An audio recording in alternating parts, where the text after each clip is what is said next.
Time now for Rocky Jordan.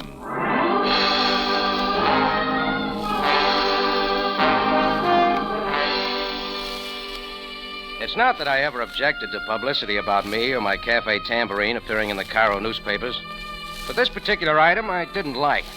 It said, Captain Sam Sabaya of the Cairo police announced today that the body found floating in the Nile last night has definitely been identified as that of the local cafe owner, Rocky Jordan. Well, the news came as something of a shock.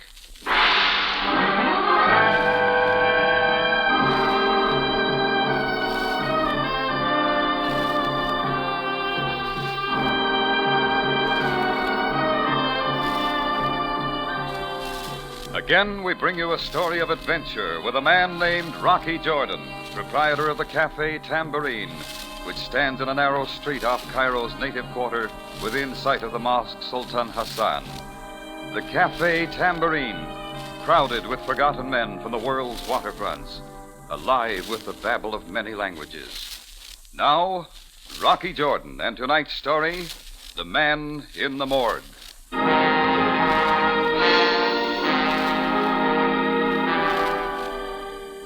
I was comfortably planted at a back table in my Cafe Tambourine, reading the afternoon paper, when I happened onto that item announcing the death of Rocky Jordan. My chair almost went over backwards. As soon as I could stagger to my feet, I got to a phone. I was certain that Captain Sam Sabaya knew as well as I did that the news of my death, and I quote, had been greatly exaggerated. Sam wasn't at headquarters, so I headed for the morgue faster than a relative going after a will. And I didn't stop for flowers. And there, seated calmly beside an occupied marble slab, was Sabaya himself. His face registered mild surprise and no signs of grief. Well, Jordan, you look very natural. I'm not laughing, Sam. I appreciate your respect for the dead. Incidentally, I had hardly hoped for the chance to question you. Why not get a Ouija board and commune with me in the spirit world, huh? Come on, Sam, what's the gag? There is no gag. Your body was found floating in the Nile River. The coroner reports death by persons unknown. You were murdered, Jordan. Okay, so I've been murdered. There's only one slight catch in your theory, Sam. I never felt better. One moment, Jordan. Take a look at these. What about them? An American passport, a birth certificate, both wet. Made out for Rocky Jordan. Yeah? Well, what have you to say about this? Plenty. They're my papers, and they belong in the American consulate. And unless you get a search warrant, Calm yourself, Jordan. I did not take your papers from the American consulate. They were on the man found in the Nile River last night. Now, are you convinced that you are dead? All right, so he stole my papers and was murdered. That still doesn't explain how you decided it was me. You will see for yourself, Jordan. Oh, let's stop this routine, Sam. Now, perhaps you understand. Begin to see what you mean. About my build, height, weight, same color hair. Then, Jordan, observe that the face is no longer recognizable. So that just wraps it all up, huh, Sam? Now you see why this man is Rocky Jordan. Okay, so I'm dead and murdered. And my papers have been stolen from the consulate. Well, thanks for finding my body, Sam. Jordan, I agree that this is no joking matter. Good. Note the wire tied about the feet of the corpse. His body was never intended to be discovered. It's pretty thin wire. Indeed. And so it broke here. Thus, the body was probably tied to a weight. When the wire broke, the body floated to the surface. Sam, somebody plants phony papers on the guy, then buries the body in the Nile so it won't be found. What kind of sense is that? That is what I want you to tell me about. Oh, what I know. Stealing passports from the American consulate is not an easy task. I therefore assume you took your own papers. This, of course, is legitimate. Tell me what you did after that. Sam, the first thing I knew about this was in the afternoon newspaper. Jordan, please get to the point. There isn't any point. I had nothing to do with it. Very well, Jordan. We will wait until you decide to cooperate. In the meantime, how about letting me have my papers back? I'm kind of particular who turns up dead with them. Very well, Jordan. Thanks, Sam. See you later. Jordan, on your way out, please do something for me. Yes, Sam? Stop by the florist and cancel the wreath I ordered for your funeral.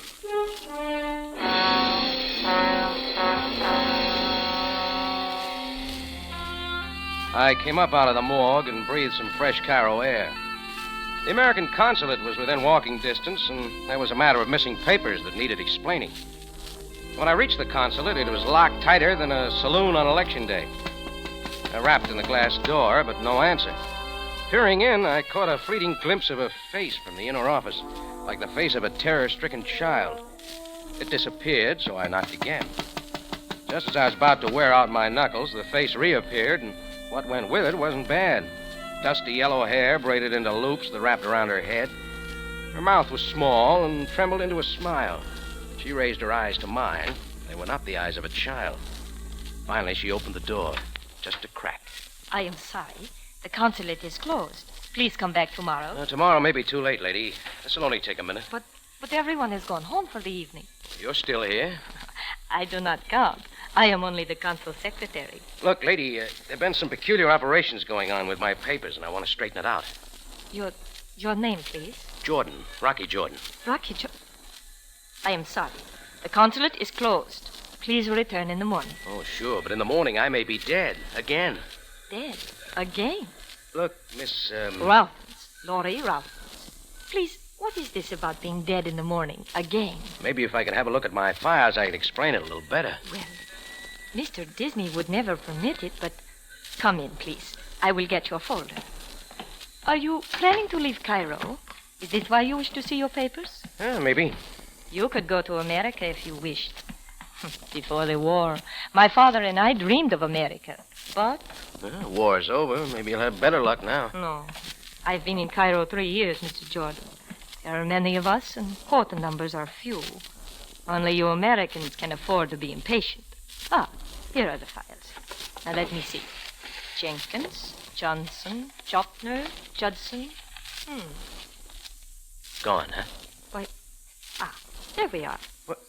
You mean you found him? Of course. A little out of place is all. Yeah, everything's here. You act as though you didn't expect me to find them. Maybe I didn't.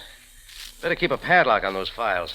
Next time somebody might drop a death certificate inside. I beg your pardon. See you later. I left the consulate twice as confused as when I went in. That made 2 sets of passport papers. One in the consulate, one found on the body of the man floating in the Nile. Both identical and in my name. I was halfway down the steps when I saw a tall Atlas-type guy in a pink robe that hung to his ankles turn and drift around the corner. I walked the other way, but about halfway down the block, I stopped to think.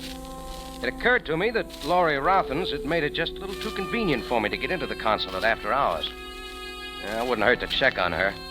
I waited, and she came out a few minutes later.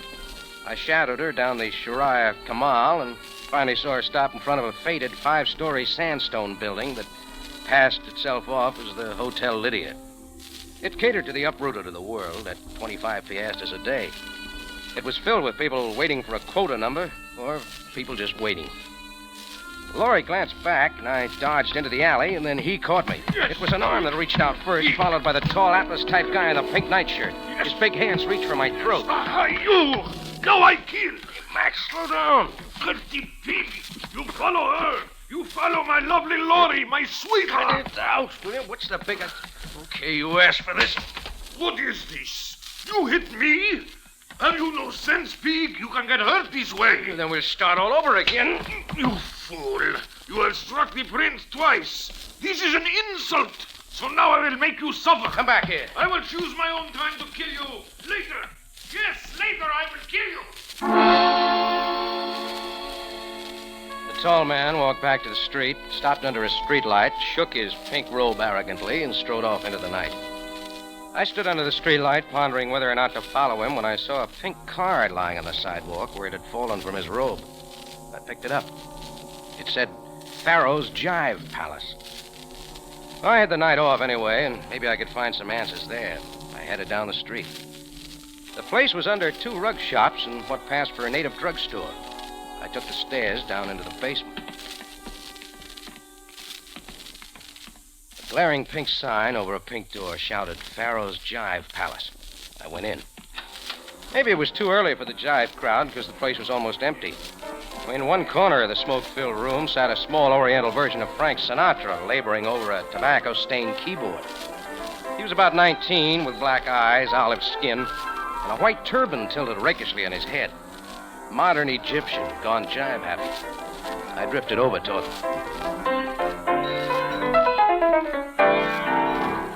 You like it, huh? Really solid, man. Like a rock. Listen, you know an overgrown fellow who goes around in a pink nightgown? Oh, sure. That's Hakeem, the doorman here. Well, then maybe you can answer a few questions for me. Oh, sure thing, Jack. Everything from Beiderbecke to Boogie. Piano's only a sideline. I'm really a songwriter. Name is El Had Bey, but everybody calls me Moonlight. Moonlight Bey, get it? Yeah, I'm trying not to. I've written lots of stuff. Till the Nile runs dry, baby. That's my tune. Also, the Camel Hump Jump. My latest, Sahara Sue. Real gone. I guess I don't listen to much music. Oh, well, you wouldn't have heard these anyway. Nobody to publish them. All these guys want to listen to is twang, twang, twang, twang, twang. Hey, what part of these states are you from, Jack? Oh, St. Louis. A little of everywhere. No kidding. Say, what's your handle anyway? Rocky Jordan. Rocky Look, Jack. Last night I'm sitting here when in comes this guy. Looks a little like you, same size.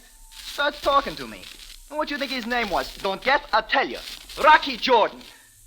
Hey, go on. What do you talk about? He wants me to run an errand for him. Take some stuff over to the radio station. Says if I will, he'll give me some old Benny Goodman records. Tells me to meet him at midnight at his hotel. Which hotel? The Lydia, room 309. So like a chump, I do it. You think he shows up? He does not. I sit there till 4 in the morning, some jerk. I hope he drops dead. Room 309, huh? That all? He tell you anything else? No. Well, thanks for the info, Moonlight. I'll be running along. Oh, hey, stick around. The band's coming in. Don't you want to hear them? Sure, but not now.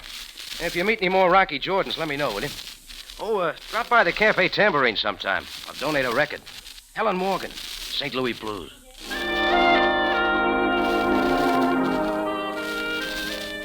At least one item was beginning to make sense. The Hotel Lydia.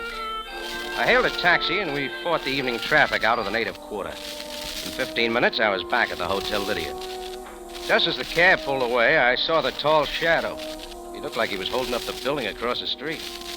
He and his pink robe again moved out of sight. Then, as I turned back toward the door of the hotel, I saw her.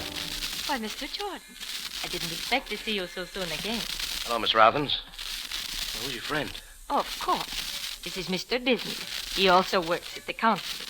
Mr. Disney, Rocky Jordan. Rocky Jordan? Don't tell me you've got an uncle named Rocky Jordan. I don't think I've ever heard the name before. Say, Disney, you seem pretty upset. What's the matter? Mr. Disney suffers from a nervous ailment. The war. It has a long name. I do not know it. Well, that's too bad. Mr. Jordan, we were just going out to dinner. Will you join us? Oh, sorry. I've got to see a man about a room. Here? In the Hotel Lydia? Why not? Oh, nothing. I'm sure you'll like living here, Mr. Jordan. Very much. Lawyer Rothens drifted on up the street with Disney walking nervously alongside her. Maybe the doctors had a long name for what was wrong with him. I had a short one. Right. I went into the lobby and over to the main desk.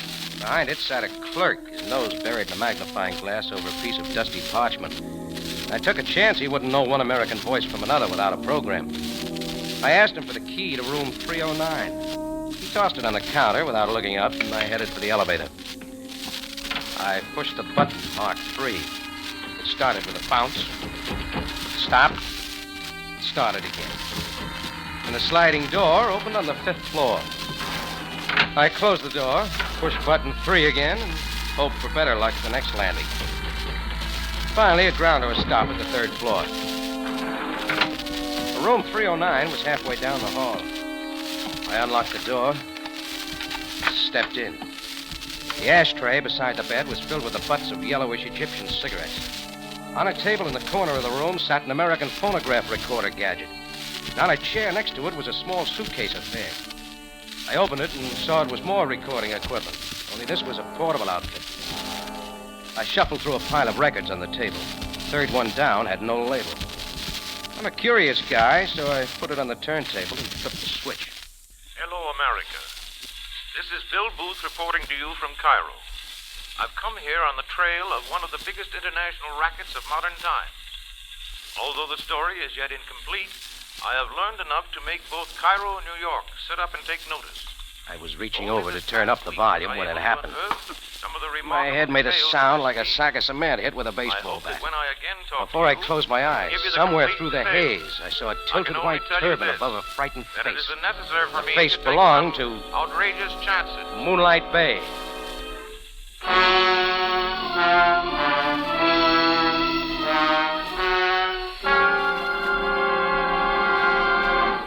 Rocky Jordan returns in just a moment. This coming Thursday is Thanksgiving. Be certain that for you and yours it will be a day of real Thanksgiving and not one of sorrow due to careless driving. Take it easy. Drive carefully. Obey traffic signals and regulations. It may take a minute or so longer, but you'll be there to enjoy the turkey and the trimmings. Now, back to Rocky Jordan and tonight's story, The Man in the Morgue.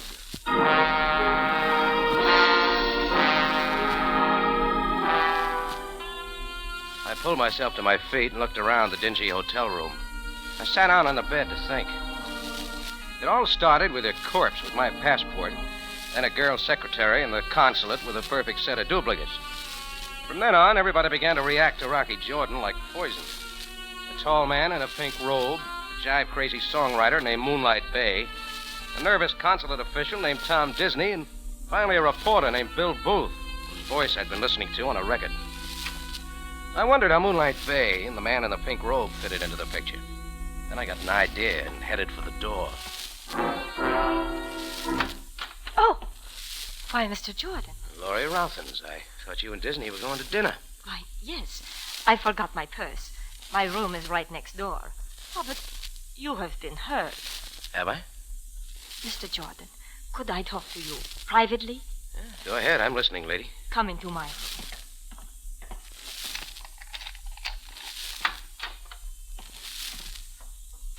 Well? The man who had the room next door. I know who he was. Oh, great. That makes two of us. His name was Bill Booth. He was a reporter. Unless I miss my guess, it was his body that the police fished out of the Nile. But how do you know these things? I try to keep my ears open most of the time. I know why Bill Booth was killed. Because he was too good a reporter, that right? Yes. You see, Mr. Booth came here to expose a powerful ring who have been smuggling aliens into the United States at a very high price. The scheme was almost perfect, for the immigration officials have never discovered it. Simple trick with duplicate papers, maybe. Yes. Excellent copies were obtained from the original papers belonging to Americans in Cairo, who had no reason to need their own passports. So the aliens traveled as citizens. Tell me, where do you fit into this? When the American consulate learned of Mr. Booth's discovery, they asked me to assist him in every way. I introduced him to various people as an American who wished to return to his country, but could not, legally. Working him from the inside, huh? Together we learned everything, except who was the brains behind the scheme. You don't know who killed Booth? I think I do know. It was Prince Hakim. Come again? The prince in pink. That's what he calls himself. Of course, he is not a real prince, only the doorman at Pharaoh's Jive Palace. You seem to know a lot, sister. Mr. Jordan, Tom Disney is my husband. He is a sick man. He tried to work with Mr. Booth and I, but he could not. We had established the headquarters of this gang as the Jive Palace. Tom was to go there, but It was too much for him, huh? he was such a strong man when I first knew him. But now, my husband is a coward. You mean he gave up the chase? If this gang killed Bill Booth, they will kill us next. As you said, we know too much. Mr. Jordan, can you help us? What's wrong with the police? They have telephones, you know. No. The consulate has told us to have positive proof before we go to the police. We must be most cautious. Look, Laurie, suppose you and your husband lay low for a while. Somebody planted me in the middle of this. Rocky, you are going to help us.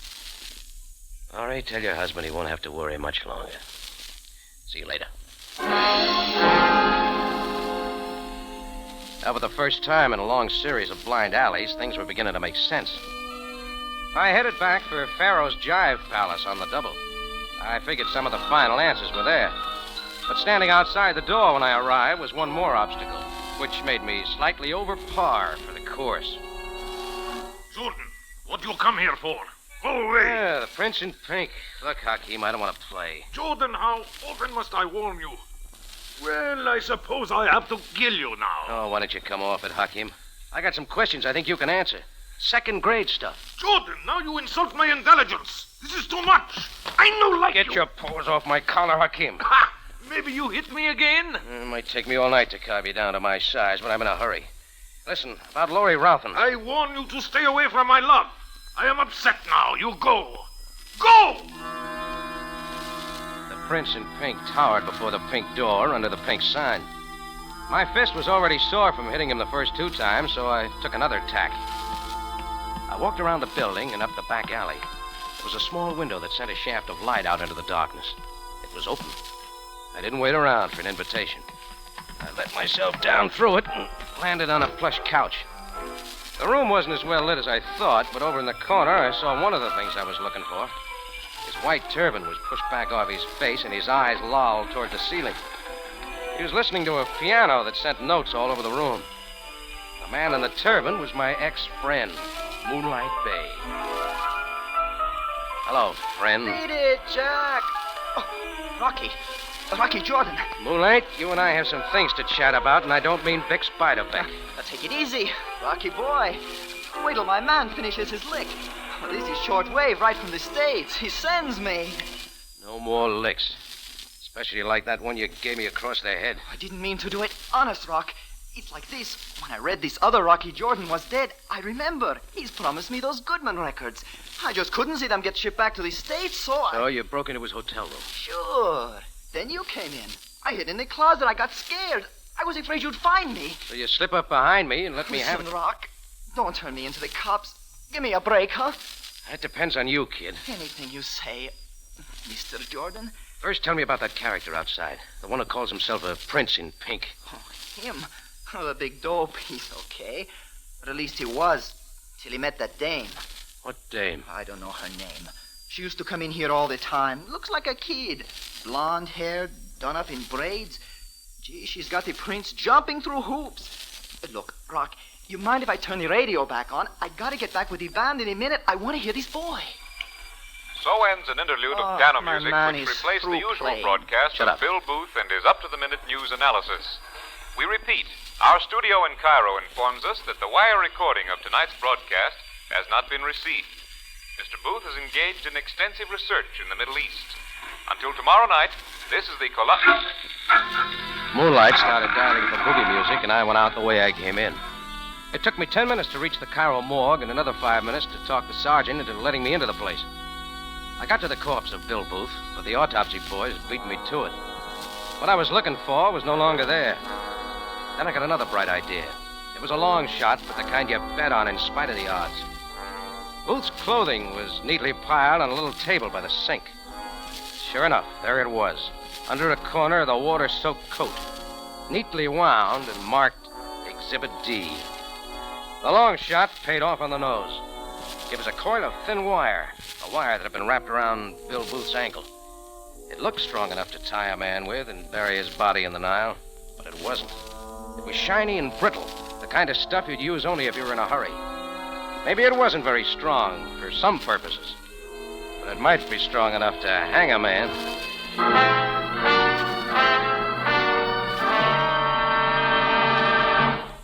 Rocky Jordan brings you the ending of tonight's story in just a matter of seconds. If you enjoy adventure, mystery, and excitement, then reserve Sunday nights for CBS. For not only will you hear Rocky Jordan at this same time, but you will enjoy Dashiell Hammett's famous detective Sam Spade and the Whistler. But it's time now for Rocky Jordan with the ending of tonight's story.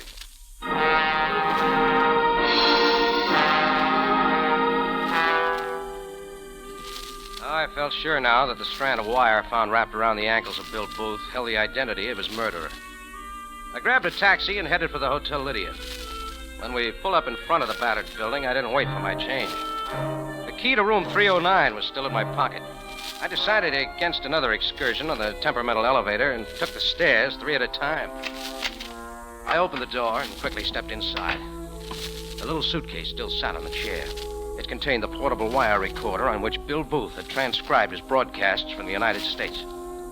I opened the recorder, took the strand of wire from my pocket, wrapped it on the spool, and put the spool in place. I plugged in the machine to a wall socket and turned it on. Lawful Prosegibeth Sierra Nosripa Esapusa. Might have known I'd get it on backwards first. I reversed the strand of wire and again turned on the machine.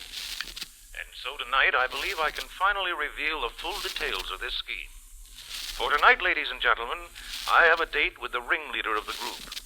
The amazing part of it is that they themselves have led me to this person. And here is the biggest surprise of all. Turn it off, Jordan. For at this time, I say turn it I off. am able to give... The door was open. Coming toward me was a little girl with braided blonde hair, a gun in her hand. Just behind Laurie Routhen stood her husband, Tom Disney. I realize this is very dramatic of me, Jordan. But give me the wire. Sure. Doesn't matter. There was nothing on it I didn't already know. Booth had to be eliminated. Laura, you're telling too much. Maybe he doesn't know. Too late for that, Disney. My story's as pat as a full house. We're holding 4 aces, Jordan. The deuces aren't wild, lady. Booth had all the answers to the slickest little immigration racket in the Middle East. So you killed him. One mistake, Jordan. I did not kill Bill Booth. My stupid husband did it. But you made me. Your own stupid jealousy made you, and you bungled the job at that. But how was I to know he was the one with Jordan's papers? It was your job to know. And only a blundering idiot would have used the wire Look, the family quarrel is very touching. One point I missed. How does Hakim fit into this? Another one of her boyfriends. She wrapped him about her fingers like twine. Sometimes strong men come in handy. Let's get down to business. We will make sure, Jordan, that your body will not be found. I'm following in Booth's footsteps. Immediately. The Nile will swallow any traces of Rocky Jordan. I never argue with a lady with a gun. She directed me down the hall to the ancient elevator. Her husband, Tom Disney, fluttered nervously behind us. The door slid open and we stepped inside. She nodded to me and I punched the button-marked basement. It almost jerked out from under our feet, but the gun in Laurie Routhen's hands didn't waver. Then things began to happen like I hoped they would. The elevator bounced twice, settled, bounced once more, and came to a stop. The door slid open. The temperamental elevator had done it again. We had landed in the lobby. And there, framing the doorway, stood Hakim, the prince in pink. But what made the picture complete, standing slightly behind him, flanked by 2 of his men, was Captain Sam Sabaya, Cairo Police. Jordan!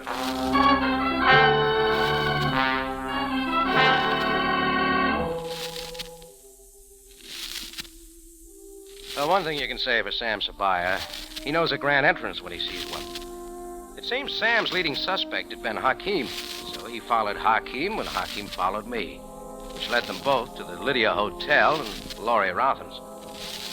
Well, Sam is happy. He got 3 new customers for the Cairo jail. Moonlight Bay is happy. He came by my cafe the next day and collected his record of St. Louis blues. For an hour, he converted the Cafe Tambourine into a bedlam of jive. Now I'm happy, because he's gone. Real gone.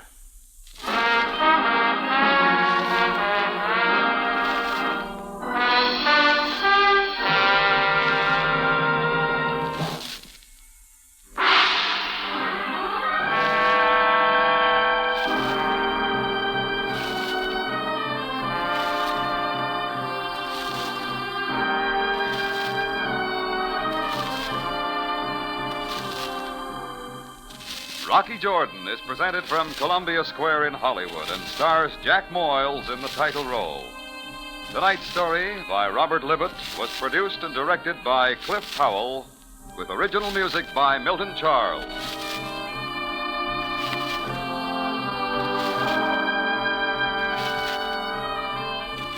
This is CBS, the Columbia Broadcasting System.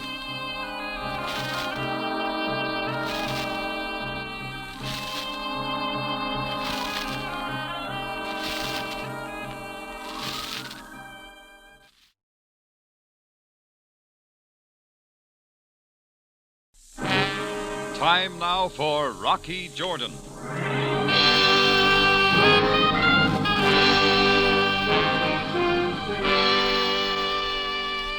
I'm always suspicious of a man, even in Cairo, who wants to play hide and seek. Especially when he's a total stranger. Well, this fellow in a felt hat and tweeds had been shadowing me for too long. So finally, around 10 o'clock, I left the Cafe Tambourine, figuring that before the night was over, my shadow and I would be properly introduced. Well, before it was over, I met a lot of people. Living and dead.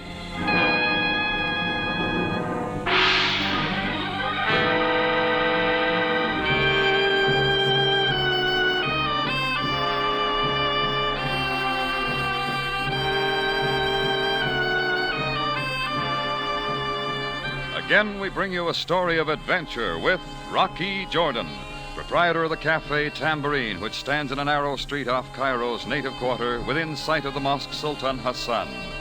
The Cafe Tambourine, crowded with forgotten men from the world's waterfronts, alive with the babble of many languages. Now, Rocky Jordan, and tonight's story, Strangers 3.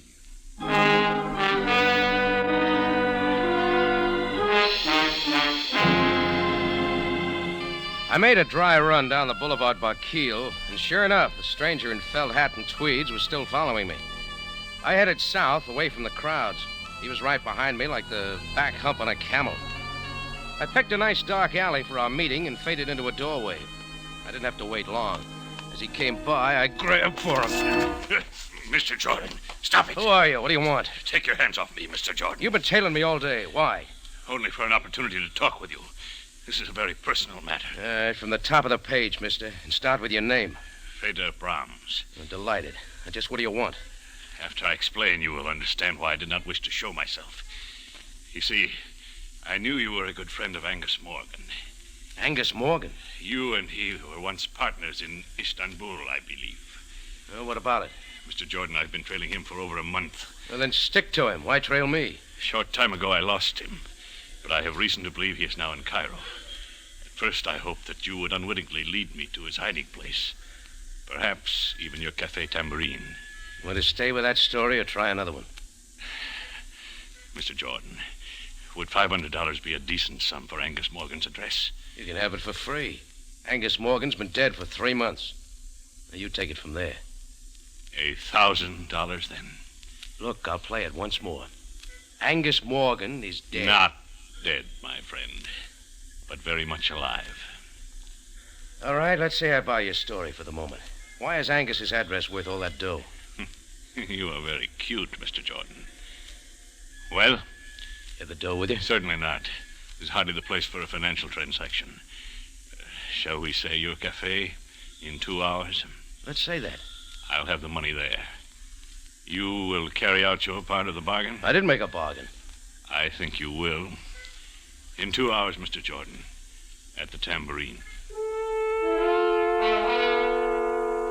I watched Brahms fade off up the street and then detoured by way of the Cairo News-Gazette. It was true, Angus Morgan and I had once been partners in Istanbul. Only Feder made one mistake. Angus and I were not friends, not even poor ones. Angus had double-crossed me and run out, owing me $15,000. If Angus was alive, only one thing interested me, my 15 grand. It took some fast talk and 20 piastres to get me into the newspaper morgue that time of night. But from then on, the night clerk was cooperative. And what was that name again? Morgan. Angus Morgan. Oh, yeah. Moody, You know, I wouldn't mind this night job if it wasn't for my wife. You married? No. There was a story in the paper about his death about 3 months ago. Don't ever get married, not if you work nights. What'd you say that name was? Morris? No, Morgan. Now, take my wife. Always wants to know what happened. Oh, wait. That's the one I want right there. No, that's Morgan, Angus Morgan. Give it to me. Okay. What can I say to her? She wouldn't believe me anyhow. Angus Morgan, killed in mysterious explosion, salvaging operation off coast of Ras El Had. Yeah, then she says, why can't an alert, energetic man like me get a day job? Sure looks dead, all right. Yeah, she's just that way. Huh? My wife. Oh, yeah. Well, thanks for everything. Here, file this back under Rocky Jordan. Sure. Good night, Mr. Morgan. I decided to make one more call before keeping my date with Feder Brahms at the Tambourine. The authorities seemed sure Angus Morgan was dead. But if he was alive and in Cairo, he was here for one reason. A reason named Sabina. She wasn't too much to look at now, but at one time she was the toast of Istanbul. These days, she ran a Turkish bath near the Sharia El Mudafar. It was late, but her office door was open, and the sign said, "Come in." So I did. I can't believe it. When can I see him? He's waiting at the Sharon Sanitarium. Philip, wait. Hello, Sabina. Did I interrupt something? Rocky Jordan. Yeah, we meet again, Sabina, like old times. Don't tell me you want to lose weight. No. There's enough hot air over at the Cafe Tambourine to keep me in shape. I'd like a word in private with you, Sabina, as soon as you're through here. Why, I am in no hurry, Sabina, so suppose you go ahead and see what Mr. Jordan wants. I will wait for you. Why, that's very kind of you, Mr. Tournay. Yeah, thanks. We'll only be a minute. Yes, Rocky? Who's the overgrown Frenchman? Oh, Mr. Tournay was arranging for me to give someone a massage at the sanitarium.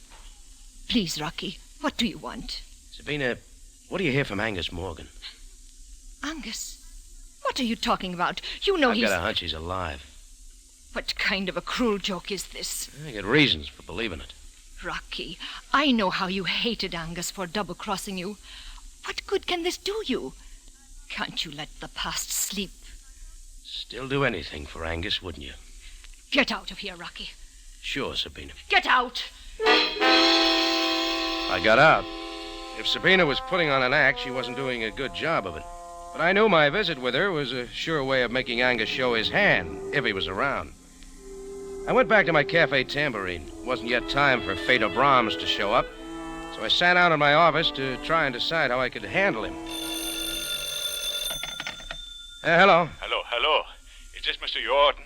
Yeah? Good. I want to speak to you, Mr. Jordan. It is very important. Who is this? Oh, yeah. We have never met. My name is Svensson. Swenson? Jan Svensson. Oh, naturally. Mr. Jordan, I saw you talking to a man named Feder Brahms. Nice of you to tell me. I don't know what he offered to pay for information leading to Angus Morgan, but I can guarantee you I will double his price.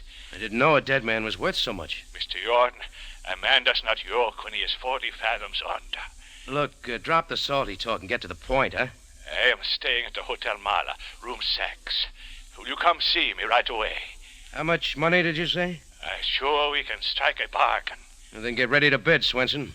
You got competition. I hung up knowing that Feder Brahms wasn't the only one who'd been following me. Add one Jan Swenson. I figured Feder and his appointment could wait. 2 heads were better than 1, and if my 15 grand was around, I wanted to be sure of it. The Hotel Mala wasn't far, and I was there in 5 minutes. Room 6 was on the first floor. There was a light on inside the room, and I knocked on Jan Swenson's door. No answer. I tried the door, but it was locked. So I called the hotel manager, and we went in. Oh, what has happened? That bed does not belong in the center of the room, and the dresser upside down. Looks like somebody went through here with a bulldozer. Oh, there has been a fight. But Mr. Swenson's clothes are still here. Yeah, a few of them. Yes. Oh, what are these? Heavy rubber gloves, like a deep sea diver's, maybe. Nice and new. Oh, this is terrible. Dust all over everything. Yeah, even the phone. We must call the police. Yeah, do that. I left the hotel manager wringing his hands and got outside. I checked my watch. It was time for my date with Feder Brahms at the Tambourine, and this time I really had some questions. As I turned to go, I felt something tugging at my coattail. It was a small native boy. He handed me a white envelope and dodged away into the crowd. I opened the letter, and it read, "Mr. Jordan, before you see Angus, see me. I will meet your price. Signed, Captain Maury. Address, 62 Fernier Road." It looked like time for me to tally the score. First on base was Feder Brahms. Next, Jan Swenson. Now coming up to bat, Captain Maury. I figured that Feder could wait for me at the Tambourine, and I caught a taxi to 62 Fernier Road. It had all the earmarks of a sedate rooming house. The skinniest woman I've ever seen opened the door. I'm Mrs. Phipps. May I help you? Yes, I'm Rocky Jordan. Shh. You'll have to keep your voice down. My guests have been asleep for hours. Oh, sorry. Captain Maury's expecting me. Captain Maury? You don't say so. Well, I can't imagine... Look, I got a letter from him. Shh, please. I've got to see him tonight. I'm so angry I could scream. It couldn't have been 10 minutes ago. He skipped out of here bag and package. Out the window, if you please. And not paying me 1 cent for his board and room. Take his clothes with him? Yes, everything except these awful rubber boots.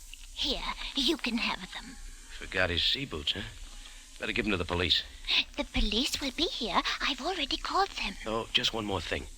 What did Captain Morey look like? Simply horrible. Grotesque and horrible. Oh, thanks. I left Mrs. Phipps standing there, a big new sea boot in each hand, and moved out onto the dark street.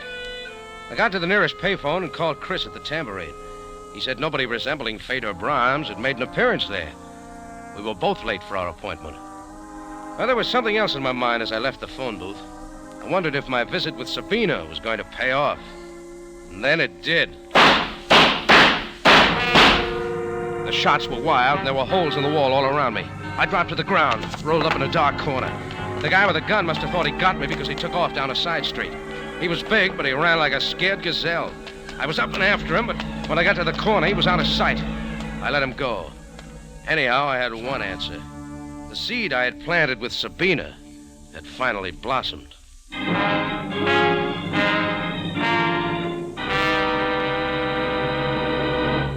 Rocky Jordan returns in just a moment. On CBS, My Friend Irma is now one of the most popular comedies on the air, and the two characters, Irma and Jane, are familiar to millions. You'll enjoy Irma to her last dumb remark on My Friend Irma, following CBS Radio Theater Monday night. Now, back to Rocky Jordan with tonight's story, Strangers 3.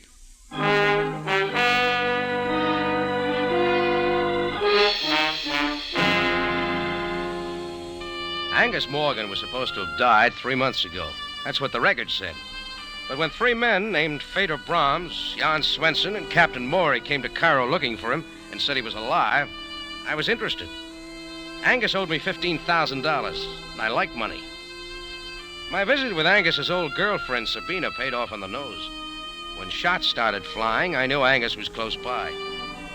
Back in Sabina's office, the fellow named Tournier had mentioned the Sharon Sanitarium, and Sabina hadn't covered it too well. So the next day being Sunday, I invested in 12 roses and paid the Sharon a visit. On the 3rd floor, I hit pay dirt. I swung a door open, and there, propped up in bed playing chess with Philip Tournier, was Angus Morgan. Rocky! I brought you some flowers, Angus. Shut the door. How did you find me, Rocky? In the telephone book. Same old Rocky. This here your finger man? Me Philip Tournier, my bodyguard. We've already met. Twice. Twice, Mr. Jordan? Once at Sabina's and once outside our phone booth. You're a bum shot, Tournier. I'm afraid you are mistaken. Skip it. Listen, Angus. Rocky, how did you know I was still living? 3 men told me. 3? Well, count them. Fedor Brahms, Jan Swenson, and Captain Morey. No. You're having a relapse, Angus. Maybe I better call a nurse. Stop it, Rocky. You say they're alive? Breathing, too. Right down your thick neck. They know where I am? Not yet, Angus. But they're each offering me a few thousand for that information. I'm beginning to see what you mean. Seems there was a debt. I'll refresh your memory. $15,000. Rocky, I'll pay you every cent if you promise to leave immediately and forget you've been here. As far as I'm concerned, Angus, you're resting where you so justly deserve. Got it with you? Yes. Philip, this is just between Rocky and me. So if you leave the room... But, Angus, you are sure I can trust Rocky. You can get me some cigars while you're out. Go on. Very well. I will be back shortly. Well, Rocky, it's been a long time. The money, Angus, remember? Very well. Will you hand me that valise on the lower shelf of the cart there? Oh, sure. Yeah, feels loaded. I'll have a little left. Yeah. Here you are. $15,000. Count it if you like. Don't worry, I'll be back if it's not all here. Angus, I'm overwhelmed. You're paid. Just keep your promise and get out. Sure, I know when I'm not wanted. Just one more thing. Yes? Tell Tournier to stop using me for a clay pigeon, or I'll have your 3 friends up here next. I'm gonna show you, Rocky. You'll never hear from me again. Angus put his valise back where it was, and I got out. I walked slowly down the stairs, trying to decide what I was going to tell Fedor Brahms. He still hadn't kept his date with me. Well, I had my dough. I promised Angus to keep my mouth shut, and that's the way it was going to be. I just about reached the main floor when bedlam broke loose. It was coming from the third floor. I raced back up the steps, two at a time. Down the hall, a crowd was gathering in front of Angus Morgan's room. I saw Philip Tournier come out of the elevator, and we reached the room together. We pushed through the crowd of Sunday visitors and into the room. And there was Sabina. Angus. Sabina, what is it? Pull yourself together, Sabina. What happened? I walked into the room and there he was. There's no doubt about it this time. Angus is dead. Stabbed to death. From there on, things moved fast. Sam Sabaya, captain of the Cairo police, took over. A very thorough man, he rounded up everyone connected with the case. Down at headquarters, I was kept cooling my heels while Sam talked to Sabina and Tournier. He called me in last. Well, Jordan, I'm afraid you have a great deal to explain. Well, by this time, Sam, I thought you'd have the murder solved. Jordan, this time, let's get to the point. I suppose Sabina told you I had it in for Angus Morgan. That is correct. And Tournier happened to mention that I threatened Angus. Just one more thing. In Angus Morgan's room at the sanitarium was a valise containing $300,000. $300,000? It is missing. I believe $15,000 of it is in your pocket. Tournier did talk, didn't he? May I see it? Sure. Thank you. Hey, what are you doing, Sam? That's my dough. We shall see. Right now, it is Exhibit A. Where is the rest of the money, Jordan? How should I know? Well, now, wait, Sam. You don't think Would you like to tell me everything now, Jordan? Of course. I was as sure as anybody else that Angus Morgan was dead. Then people came to me looking for him, said he was alive and in Cairo. What people? Well, first a guy in a felt hat and tweeds named Fedor Brahms. Then Jan Swenson and Captain Morey. They both skipped out, but I'll give you their former addresses. You better look them up, Sam. Getting back to Angus Morgan, how did you find him? Philip Tournier let his whereabouts out of the bag when I went to see Sabina. Oh, and by the way, an hour later, somebody tried to kill me. I think it was Tournier. But about that $15,000, Angus owed it to me. I will do my best to find this threesome you speak of, but, Jordan, the facts remain incriminating. I was halfway out of the building when the murder took place. Save that part of your story for the inquest tomorrow. We will notify you of the time. Okay, Sam, we'll play it your way. Good night, Jordan. Good night, Sam. Oh, and by the way, when you give me back my money, I'm going to buy you a present. Oh? What, Jordan? A can of oil. Your chair squeaks. I went out into the street, and when the air hit me, I knew I was sweating. If we were all released, that meant Sam was playing cat and mouse with us. And everything pointed my direction, much too conveniently. I had to act quickly while I still had a few hours of freedom. I had a hunch the police were following me, but I didn't care. I had nothing to hide. Sabina was first on my list. She took my bait once before, and she might again. When I reached Sabina's Turkish baths, she was already there. Rocky, what are you doing here? Who let you in? I've got to talk to you. Haven't you caused enough trouble? Leave me alone. Who's Fedor Brahms? Jan Swenson, Captain Morey. Why don't you ask Philip Tournay? I will. Where is he? He's staying at an apartment over the open-air market on Faran Street. Oh, thanks. I got a good hunch who killed your boyfriend, Sabina. Maybe you have, too. Who did it, Rocky? That's what I gotta find out, Sabina. Or I may be next. I went to the open-air market on Faran Street. Philip Tournier's room was on the second floor. I knocked. When he finally opened it, he was either out of breath or awfully scared. Jordan! I'm coming in, Tournier. Yes, of course. I thought you were in jail. Oh, weren't we all? There is a policeman watching my apartment. Two of them now. One for each of us. All right, start leveling with me, Tournier. You tried to kill me last night, didn't you? I could have, Rocky, but I shot wild, purposely. I was Angus Morgan's bodyguard, not his finger man. When did Sabina arrive at the sanitarium Sunday? I do not know. You ever hear of Fedor Brahms? Why, I have never seen him. But try these for size. Jan Swenson, Captain Morey. Angus, Fedor, and Swenson hired Captain Morey's boat. They salvaged an army payroll from an American freighter that had been sunk during the war. Where? Off the coast of Ras El Had. The four of them were supposed to split the money between them. Knowing Angus, he changed his mind, wanted all of it. That is right. After they had hauled up $300,000 of the money, Angus sneaked off the boat, leaving a time bomb behind. Everyone was reported missing at sea, including Angus. Well, they're not missing now. They're in Cairo. They will kill me. Sure, if you took the $300,000. But I did not. What can I do? Just sit tight and don't talk to anybody. Especially not to Sabina. Tournier was halfway to his phone before I got out the door, but I didn't mind. At least now I had something to work with, if I could believe anything he said. I went out onto the street wondering if I'd ever see Feder Brahms again, or Svensson, or Captain Morey. Why would anyone kill Angus, take the money, and stay around Cairo for the police to get at? I stood there trying to figure my next move, and then it was figured for me. The door of a car waiting at the curb swung open. Get in, Jordan. Feder Brahms. Sure I'm not intruding. Get in, I said. Okay. But take that shiny cannon out of my face. It hurts my eyes. I may have to use it. I want that $300,000, Jordan. Oh, you haven't got it? No. And I want every cent of it. Tell me something, Feder. How did it happen Angus Morgan didn't kill you like he planned? Perhaps I knew him too well. We were on the salvage boat, all four of us, lying 2 miles offshore. One night I heard a sound went up on deck, and I heard oars fading into the fog. It was Angus Morgan taking all the money we'd salvaged. Before I could do anything, there was a blast. I came to on a small vessel sailing for East Africa. It took me 2 months to get back. And I've been looking for Angus ever since. I see. Now you see why I want that money, Jordan. Why don't you look up Jan Svensson or Captain Morey? Why pin it on me? I think you have it. Jordan, I swear I'll kill you right here. Oh, maybe not after you take a look out the back window. Where? Black car? Keep watching it. The police, Feder. They've been tailing me all day. Perhaps you are not lying. Now listen to some sense. You want the money. I want to get the guy who killed Angus Morgan to clear myself. We can get them together.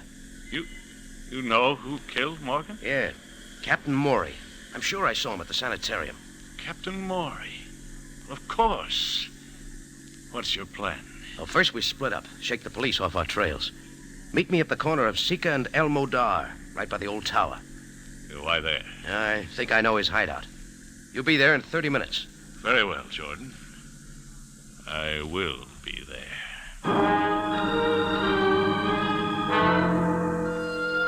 I waited till Feder Brahms drove off around the corner. Then I got to a phone, called Sam Sabaya. It wasn't long till Sam's sleepy voice came on. Sabaya speaking. Listen, Sam, I think I got your man. You got... What is this? Captain Morey. If you'll be at Sika and El Modar in half an hour, I'll produce him. Jordan, go home and go to bed. Sam, listen to me. But I am glad you called, though. The inquest will be tomorrow at 11. Will you be there, or should I send an escort? Sam, I told you where to be. Now, don't let me down. Good night, Jordan. Listen, Sam. Sam! Okay, I'll go it alone. Sam was in no cooperative mood, but it was too late to change my plan now. My watch said 11 o'clock. That meant I had just 12 hours to dig up somebody to take my place at the inquest. I walked the whole way to our rendezvous spot, through the twisting, narrow streets that led to the old tower, a familiar, dismal landmark in the lower quarter of Cairo. I finally stopped at the tower. No one was there, but I was a couple of minutes early. Laughter sounded from an upper window across the way. It stopped, a light went out, and all was darkness and quiet. I leaned against the wall and waited. Once I thought I saw a figure in the shadows. I glanced back and it was gone. Those shadows play tricks sometimes. Then I heard it. A quick rustling motion that resolved into a figure as I turned. I felt it coming, but I was too late. Pain stabbed my right shoulder. I tried to move, but the knife had me pinned to the wall. Through a blinding fight to keep my senses, I heard a confusion of sound. A pistol blazed almost in my face, and everything mixed into a whirlpool of shouts and footsteps and went spinning off into nothing. With Rocky Jordan right in the middle.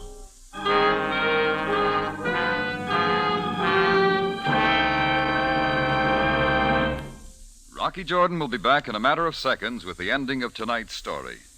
Here's a mic memo from CBS for Monday night listening. The Foxes of Harrow comes to you Monday night on CBS Radio Theater with lovely Maureen O'Hara and John Hodiak. Don't miss The Foxes of Harrow, CBS Radio Theater, Monday night at 7 in California and 6 elsewhere in the West. Now back to Rocky Jordan for the ending of tonight's story.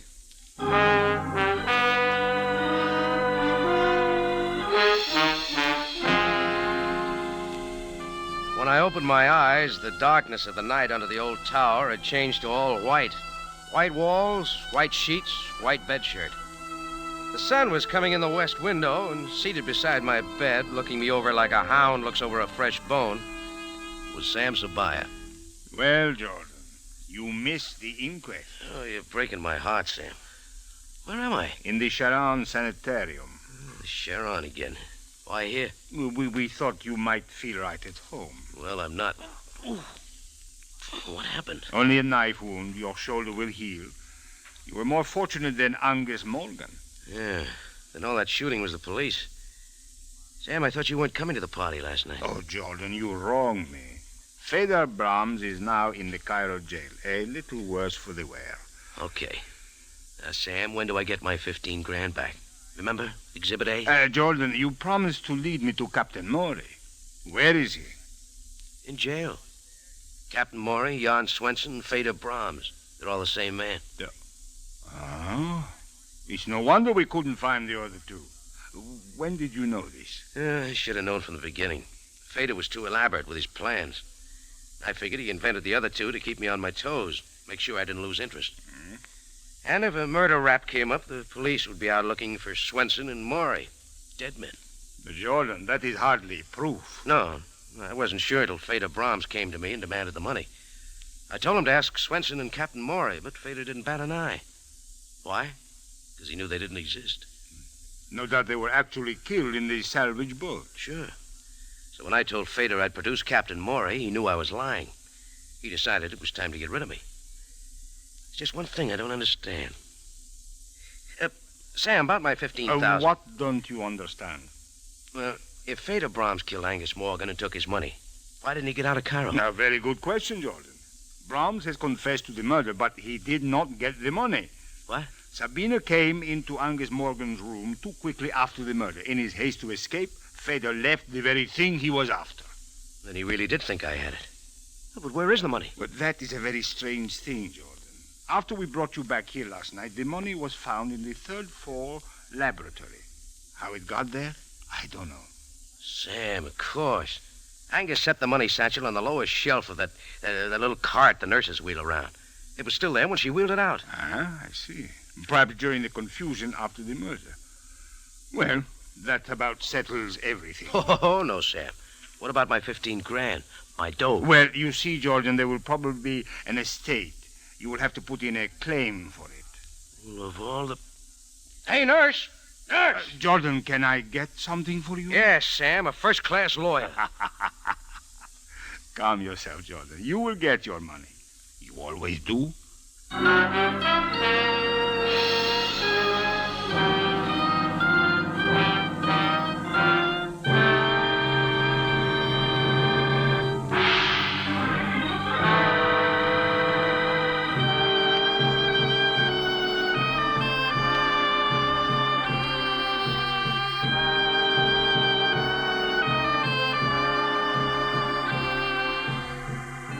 Rocky Jordan is presented from Columbia Square in Hollywood and stars Jack Moyles in the title role.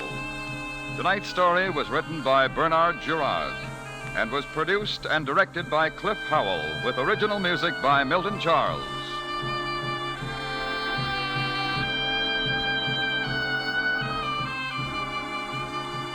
This is CBS, the Columbia Broadcasting System.